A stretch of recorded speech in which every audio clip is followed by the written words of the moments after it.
do not want to make a mistake in this qualification race for this rolling start, and here we come. Merc on Merc as we head down for a rather murky start in terms of the weather too. Here we come. It's been a good, clean formation lap, and we're racing at Macau. What a beautiful sound and what a beautiful sight here at Macau. Macau dives into third place and attack to the wall for sure from one of the Mercedes, and I think, if I'm not mistaken, that wasn't Eduardo Mortara. Look at the Maro Engel now. Look at that. I said they'd be 3 wide, and they are. And here comes the number 18 BMW in third place. It was a super start by Augusto Farfus. Absolutely rocketed off the line. Looked to find a space. He found a space as well. Up into 4th place. And really challenging for third. He's got third already. And Maro Engel takes the lead as they go through Lisboa for the first time. Is anybody going to get caught out by the famous corner that is? Ooh, Rosenquist just misses the Lisboa corner there, but they're all safely through. Super stuff by the Brazilian in the 18th BMW Arts car. Maro Engel leads up into sector 2. Now this very, very tight. They're so wide, these cars, and the walls and the barriers get oh so close. They never look quite as close as when you've got GT cars racing, and in a single line they all go through. So a few little skirmishes, but pretty much everyone seems to have got away with this. Eduardo Mortara there in second place, Augusto Farfus in third, and Maro Engel from the inside of the second row of the grid getting the best of the starts. And it was Daniel Juncadella who definitely came together with the wall in the number 50 Mercedes.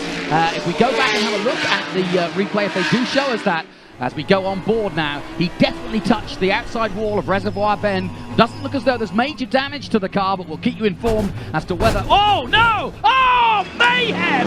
And there's millions and millions and millions of dollars of damage here at the mighty Macau. And that is one of the worst GT accidents I've ever seen here. And in the place, the city that is a gamble, the lottery has absolutely come to an end. Right at the front of here is the 911, and you can see his frustration. Cars everywhere. Lucas de Grassi not even on the ground. Not on the tarmac. Well, let's have a look at what happened first of all. We haven't seen what happened. Augusto Farfus in third place goes through, and it's the police that they come together, and it's Juncadella who may well have been the cause, because Juncadella now backwards, and I think he had a damaged car anyway. But Juncadella is the car that's turned round. Approach this corner now. As we go on board with Laurent Vantour down the hill, the next is the right-hander, and you can see the Mercedes of Juncadella is in front of him. And, okay, he was unsighted, to be fair. I'm not putting any blame on him. Juncadella had already hit police bend by the time that Laurent Vantour came across him. And so no blame apportioned, I'm afraid, if I'm going to put any blame in right now, and I don't want to. Let's not.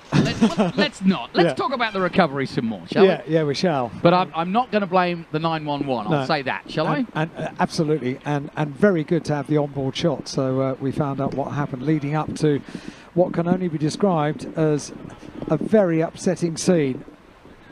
Because now forklifts, cranes, flatbed recovery vehicles, it's all hands to the pump now to get the road clear. Imagine if you were a race fan and you'd never been to Macau, and you were sort of saying, well, what's all the fuss about? Why do people get so excited about it? And then you witness that, you're like, oh, I get it now. It is interesting, and following such a clean and untroubled race for the Formula 3 cars, this was... mayhem. Yeah, unpredictable, really. I did wonder if we might be... So, here we go. Here's a look down the pit lane at those not involved. One is Maro Engel. That's the safety car, in fact, the driver of the FIA safety car for the WTCC. So, he's actually not the driver of the car we're looking at, but that car we are looking at right here is Maro Engel's car. And he's okay, and you can see not a drop of problems for him. And got a very good start. And interestingly, people putting hoods on and umbrellas up. We have rain, folks. It's really dark, really, really dark. And the wind's just got up, so I've got a feeling it is raining. What could possibly go wrong? Yes. As you can see, the number 48 car is fire and clean as a whistle. Eduardo Mortara is okay.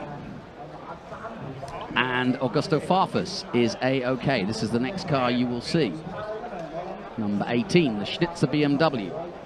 from Charlie Lamb and the boys. So Farfus in and with a great chance of perhaps making it. But he made a really good start, did Augusto.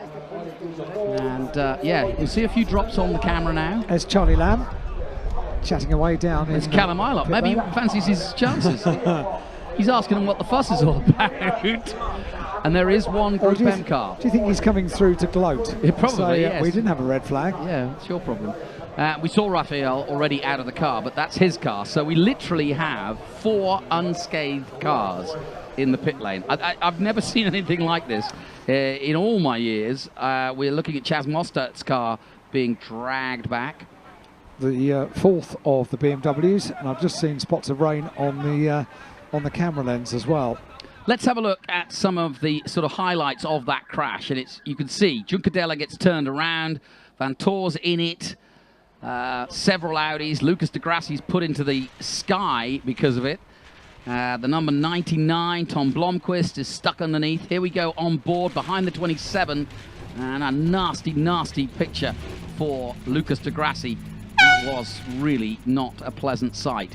Luckily, not one of the fastest corners. There's Juncadella already in the wall. And I think he was pretty close to Maro Engel. That might have been the problem. It looks as though the VLT Porsche of Daryl O'Young